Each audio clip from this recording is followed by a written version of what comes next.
सीधा अयोध्या चलेंगे जहां देखेंगे कि सीएम योगी क्या कुछ कह रहे हैं। अगर उसकी प्रतिकार 1526 में एकजुट होकर के संभल में हुई होती तो कदाचित 1528 अयोध्या में दोहराने का दुस्साहस कोई ही नहीं करता।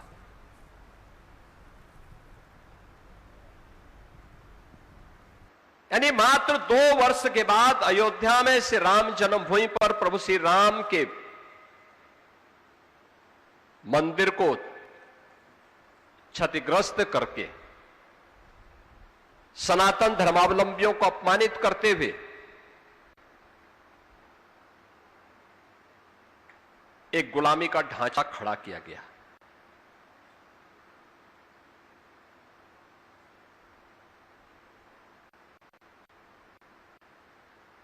और सनातन धर्मावलंबी भी मौन नहीं रहा, चुप नहीं रहा, चित था, बटा हुआ था।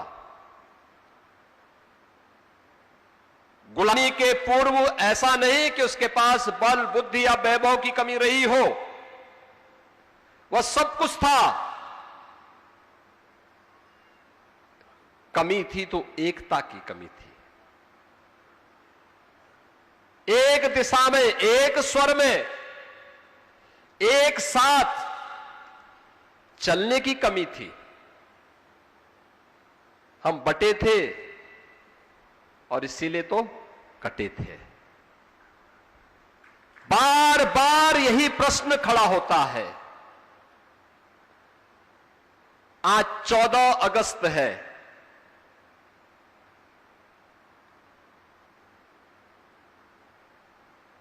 अगस्त 1947 को आजादी के एक दिन पहले तब केवल हिंदू और सिख ही नहीं कटा था, तब भारत भी कटा था। आज से ठीक 79 वर्ष पहले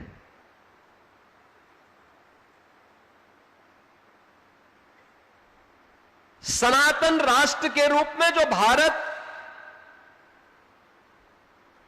आदिकाल से एक इकाई के रूप में रहा हो,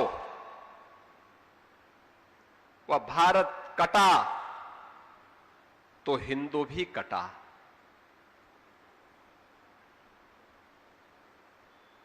कोई प्रश्न नहीं पूछता। आज भी जब पाकिस्तान और बांग्लादेश के अंदर निर्दोष हिंदू मारे जाते हैं, काटे जाते हैं, और ये हर व्यक्ति जानता है कि मरने वाला जो हिंदू है ये सभी दलित समुदाय से है। एक भी जवान भारत के अंदर उन राजनीतिज्ञों के मुंह से नहीं निकलती है जो भारत के अंदर एक होने वाली किसी घटना में हाय तौबा एक करके पूरे देश के अंदर घूमते हैं। पाकिस्तान हो या बांग्लादेश, इनके मुंह से एक शब्द नहीं निकलता। वहां की घटना में कोई शब्द नहीं निकलते, वे मौन होते हैं। 14 अगस्त 1947 की घटना के लिए किसकी जवाबदेही थी? कौन जिम्मेदार था उसके लिए?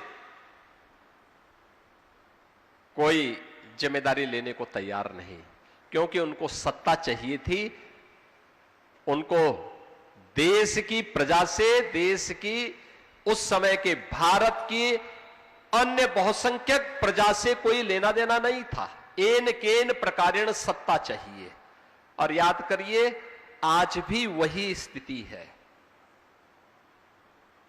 नाम बदले होंगे, चेहरे बदले होंगे, कार्य पद्धति वही है जो 15वीं सदी में देखने को मिल रही थी, आक्रांताओं के समय देखने को मिल रही थी। उसके उपरांत भी अलग अलग घटनाओं में जो कुछ भी हम देख रहे थे, वही चीज आज भी वही उसी स्तर पर वही सब देखने को मिलता है। हमें फुर्सत नहीं होती इन घटनाओं को आपस में जोड़ने की। मैं बहुत जगह था, संभल के बारे में हमेशा से मान्यता थी कि संभल वहां पे जाने लायक स्थिति नहीं है। संबल को बने हुए लगभग 30 साल हो गए, उनका जिला मुख्यालय नहीं बन पाया। तो मैं यही जानने के लिए कि भी संबल में जिला मुख्यालय क्यों नहीं बन पाया, इसके बारे में आगे की कार्रवाई होनी चाहिए। तो उसको लेके कुछ विवाद खड़ा किया गया। माननीय न्यायालय ने वहां पर 1996 तक जामा मस्जिद, जो पहले हरिहर मंदिर था, हरिहर मंदिर के मुद्दे को लेकर के, जहां पहले आर्कियोलॉजिकल सर्वे ऑफ इंडिया के पास वह स्थल था, उस स्थल के सर्वे का आदेश माननीय न्यायालय ने दिया और वहां पर एक टीम आकर के उसकी सर्वे करने लग गई। इसी को लेकर के उपद्रव प्रारंभ होता है और प्रारंभ होने के बाद उस उपद्रव का निशाना पुलिसकर्मी थे और उसका निशाना निर्दोष हिंदू था। 1947 से कमोवेश कोई वर्ष ऐसा नहीं बीता था जब वहां दंगे न हुए हो, भीषण दंगे न हुए हो। 1976 और 1978 में तो इतना भीषण दंगा हुआ था, एक साथ 150 हिंदू मार दिए गए। एक घर में बंद करके आग लगा करके आग के हवाले कर दिए गए। और 1996 में तत्कालीन उत्तर प्रदेश की समाजवादी पार्टी की सरकार ने बड़ी बेशर्मी के साथ वे सभी मुकदमे वापस ले लिए। एक भी दरिंदे को कोई सजा नहीं मिली। स्वतंत्र भारत में सामूहिक नरसंहार की वह घटना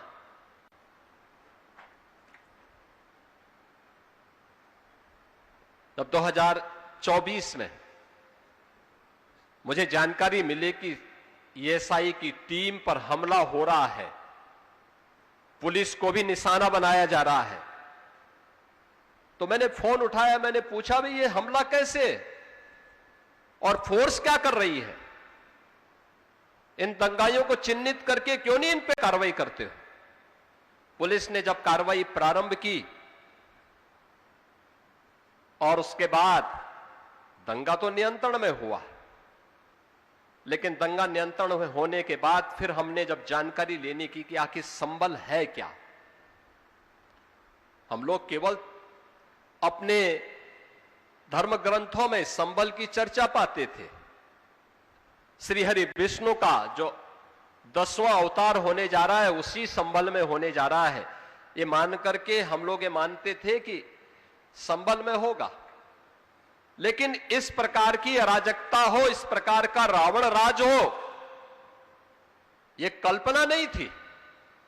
और उसके बाद जब हमने वहां पे पूरी एक टीम लगाई कि भाई देखो ढूंढो क्या है वहां, तो पता लगा कि साहब संबल में केवल हरिहर मंदिर नहीं है, 67 तीर्थ थे वहां, 67 तीर्थ, 19 कूप थे, ये सब पे कब्जा हो गया है। हमने कहा इसको खाली करवा लो, अब खाली करवाओ इनको।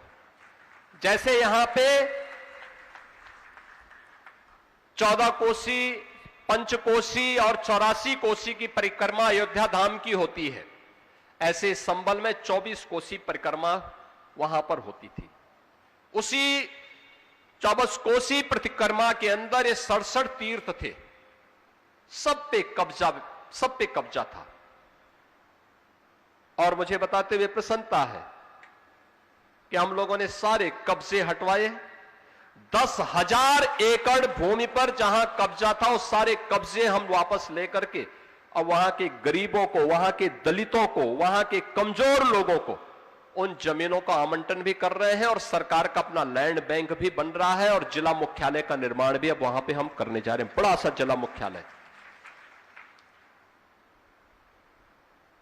हम आपसी झगड़े में फंसे हैं, जाति जाति के झगड़े में फंसे हैं और जाति के झगड़े में कैसे हमारे तीर्थों पर कब्जे हो गए, कैसे उनका वहां का धार्मिक ऐतिहासिक स्वरूप बदल दिया गया। देखना है तो संभल में वह घटना घटित हुई थी और आज संभल फिर से बदल चुका है। अब वहां दंगा नहीं होता है, अब वहां शांति है, अब सौहार्द है।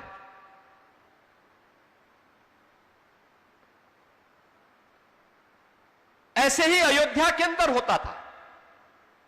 मुझे तो यहां पे बड़ी देवकाली मंदिर की मूर्ति एक बार चोरी हो गई। मैं गोरखपुर में था, मैं सांसद था गोरखपुर से। मुझे जानकारी मिली और मैं आया था, यहीं दिगंबर अखाड़ा में ही रुका। वहां से मेरे साथ कुछ लोग गोरखपुर से भी आए थे, कुछ लोग यहां अयोध्या धाम के संतगण भी इकट्ठे हुए। फिर आंदोलन प्रारंभ हुआ। तब भी समाजवादी पार्टी की सरकार थी। प्रभु श्री राम के इष्ट देवी है और आंदोलन शुरू हुआ फिर, और कुछ ही दिनों के बाद फिर वो प्रतिमा बरामद हो गई। कैसे यहां पर पर्वों और त्योहारों से भी वंचित किया जाता था। क्या अयोध्या में वीरानी जैसी स्थिति होती थी। अयोध्या बिजली के लिए तरसता था। अयोध्या को कैसे लोगों ने संकरी गलियों और गंदगी का एक पर्याय बना करके रखवा दिया था। यहां के घाट, राम जी की पेड़ी, वहीं पे सरयू जी का जल सड़ता रहता था, काई जमी रहती थी। श्रद्धालु आता था, एक आंख, दोनों आंखें बंद करता था, नाक को बंद करता था, डुबकी लगा करके किसी प्रकार से बाहर निकल पड़ता था। आज का बदलाव हुआ अयोध्या। एक बार फिर से हमें त्रेता युग का स्मरण कराता है। अब लगता है अयोध्या अयोध्या है। अयोध्या सप्तपुरियों में से प्रथम पुरी है, तो उसका अधिकारी भी थी। तो केवल आध्यात्मिक रूप से नहीं, सांस्कृतिक रूप से भी और भौतिक रूप से भी उस प्रकार की कुछ विशेष खूबी थी अयोध्या में। तब अयोध्या सप्तपुरियों में से प्रथम पुरी के रूप में मानी गई। आज अयोध्या के अंदर वह सब कुछ देखने को मिल रहा है। अब ये हमारे संतगण कोई जाता है देश के अंदर, दुनिया के अंदर कोई जाता है, तो अब कोई इनको चिढ़ाता नहीं, कोई इन पे टिप्पणी नहीं करता है। अयोध्या का नाम सुन करके कोई व्यक्ति 10 कदम दूर भी होगा तो इनके पैर पड़ने के लिए वह वहां से दूरी तय करके आकर के सम्मान देता है। यह है इन पूज्य संतों के तप और साधना का परिणाम। श्री राम जन्मभूमि आंदोलन के दौरान उन पूज्य संतों ने जो संघर्ष किया, सम विषम परिस्थितियों में जिन चुनौतियों से जूझे थे, वह अकल्पनीय थी। कोई उसकी कल्पना नहीं कर सकता था किस प्रकार की विषम परिस्थितियां थी। उन स्थितियों में वह संघर्ष हुआ था। लेकिन ये हम सब हिंदुओं की त्रासदी है कि जब अयोध्या में प्रभु का राज तिलक होना है तब उन्हें वनवास दे दिया जाता है, क्योंकि कोई ना कोई मंथरा आकर के फिर कुछ न कुछ गुल खिलाने का काम करने लगती है। और यही कुछ अयोध्या के साथ फिर से हो रहा है। अयोध्या धाम पर निशाना साध करके इसी बहाने केवल अयोध्या को नहीं, केवल राम जन्मभूमि को नहीं, सनातन धर्म फिर से एक बार विधर्मियों की निशाने पर हैं। और चेहरे वही हैं जिन्होंने कभी 1947 में मौन साध लिया था, जो कभी बांग्लादेश और पाकिस्तान में हिंदुओं के कत्लेआम पर मौन साध लेते हैं। और ये वही लोग हैं जो आज राम जन्मभूमि आंदोलन के दौरान राम भक्तों के विरोध में अस्त्र शस्त्र के साथ खड़े होकर के उन पे लाठी और गोली का प्रहार करने में संकोच नहीं करते थे। ये वही लोग हैं जो राम जन्मभूमि आंदोलन के खिलाफ उच्चतम न्यायालय में अपनी पूरी टीम खड़ी करके पूरे फैसला राम जन्मभूमि के पक्ष में ना आने पाए, इसके लिए पूरी एड़ी चोटी लगा लेते हैं। ये वही लोग हैं आज वे राम राम जपते हुए काल नेमी के रूप में फिर बहकाने का प्रयास कर रहे हैं। बहनों और भाइयों, हमें इन काल नेमियों को पहचानना होगा। ये ना राम के भक्त हैं। कल मैं देख रहा था एक दल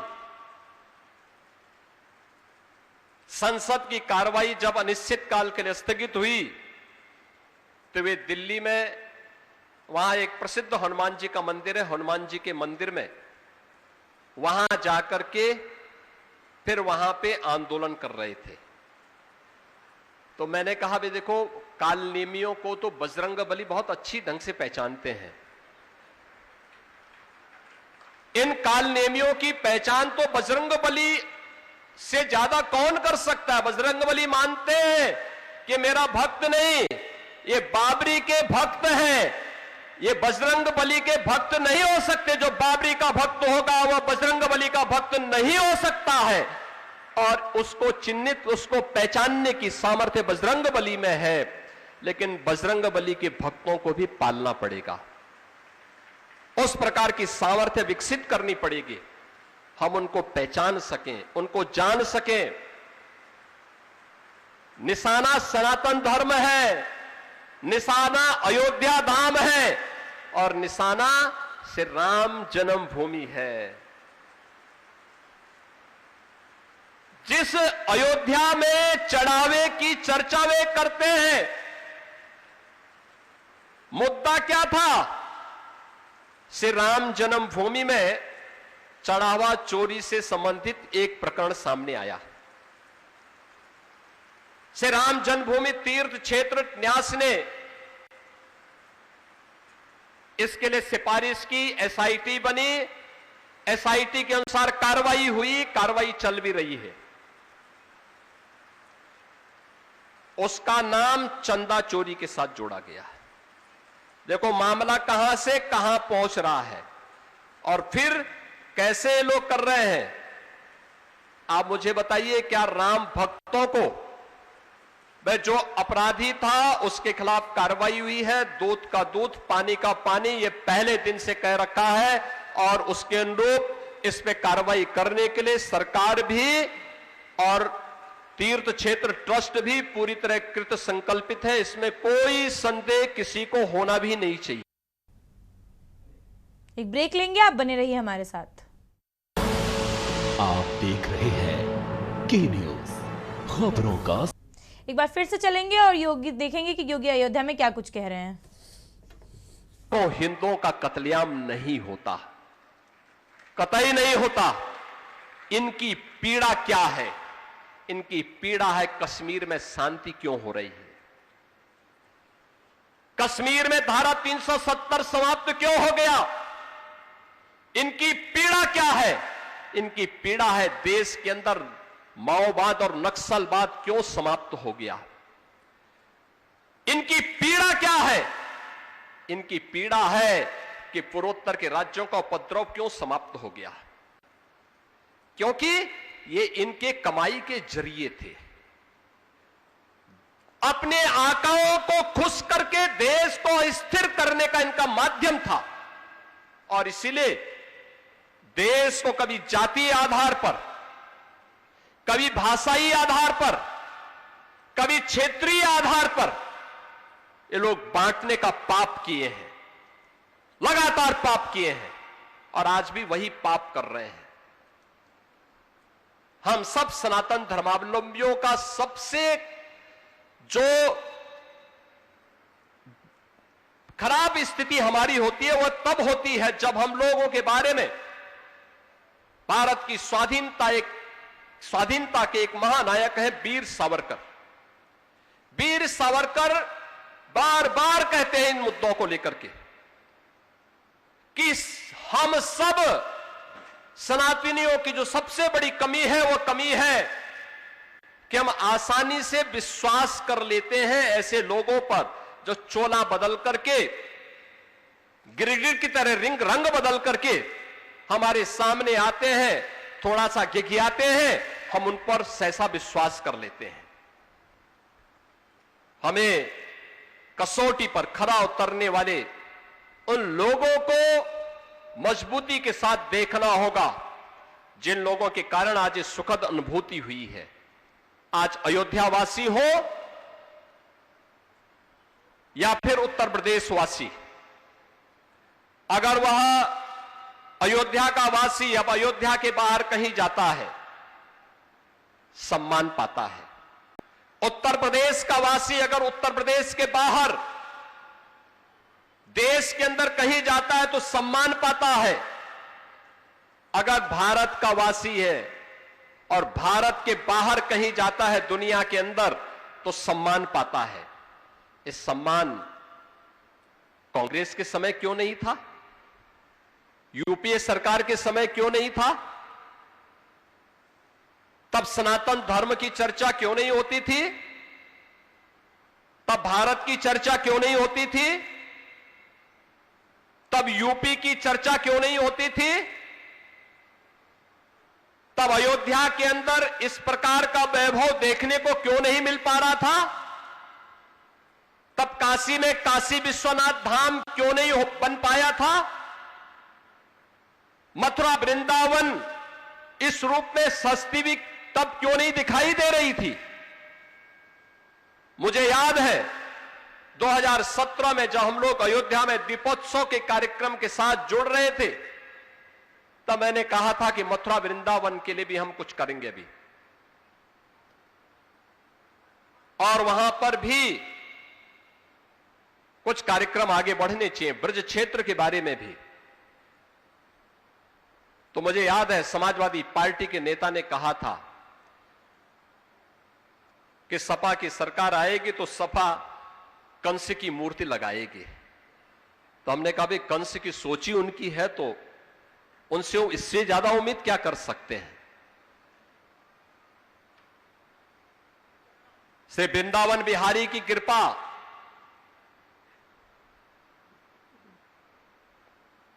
कि उसके बाद उन्होंने उनको हमेशा के लिए ही विदा कर दिया। और बहनों और भाइयों, मैं आज आप सबसे ही कहने के लिए आया हूं, आज जिस महापुरुष की इस पुण्य तिथि के अवसर पर हम सब यहां एकत्र हुए हैं, एक सामान्य संत नहीं थे, असामान्य थे। एक ही ध्येय था। आप सोचो 1949 से लेकर के उस समय वहां अयोध्या में राम घाट पर रहते थे अपने पूज्य गुरुदेव के सानिध्य में,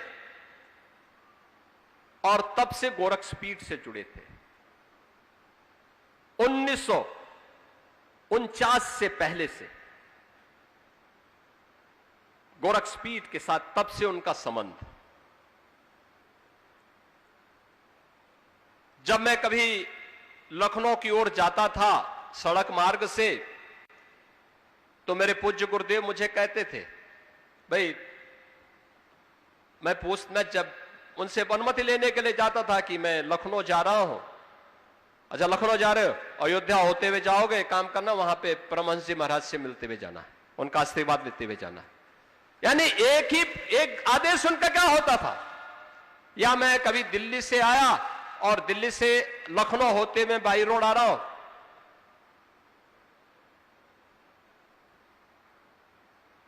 लखनऊ में उतरा, वहां से सड़क मार्ग से गोरखपुर जा रहा हूं, मैं फोन करके बताता था, अच्छा अयोध्या होते आओगे, ठीक है, वहां पे दिगंबर अखाड़ा में परमहंस जी से मिलते हुए आना। कोई संदेश नहीं, ऐसे आशीर्वाद लेके आओ। यानी एक ही आदेश होता था,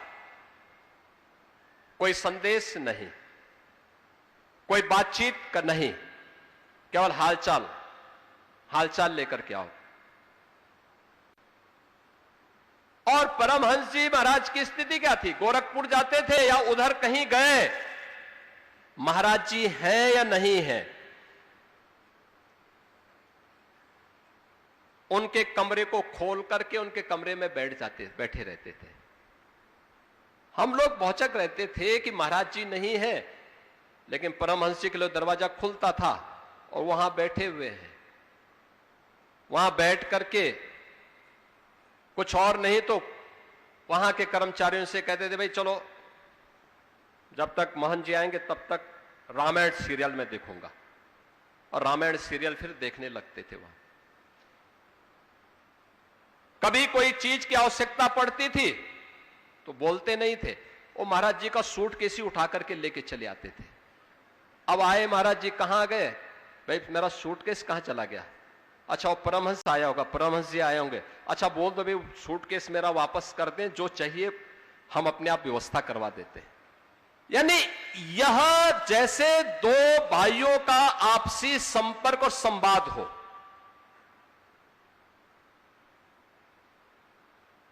और इतनी आत्मीयता, हम लोग जब आते थे क्या फक्कड़पन था। अभी यहां पे आदरणीय साध्वी रितंबरा जी जो बात कह रही थी, क्या फक्कड़पन था। आते थे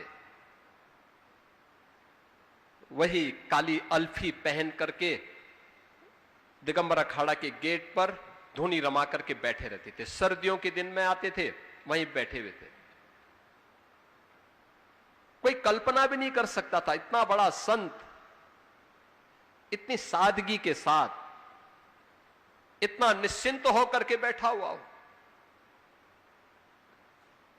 अंतिम दिनों में मुझे लखनऊ में और कई बार दर्शन करने का अवसर प्राप्त हुआ।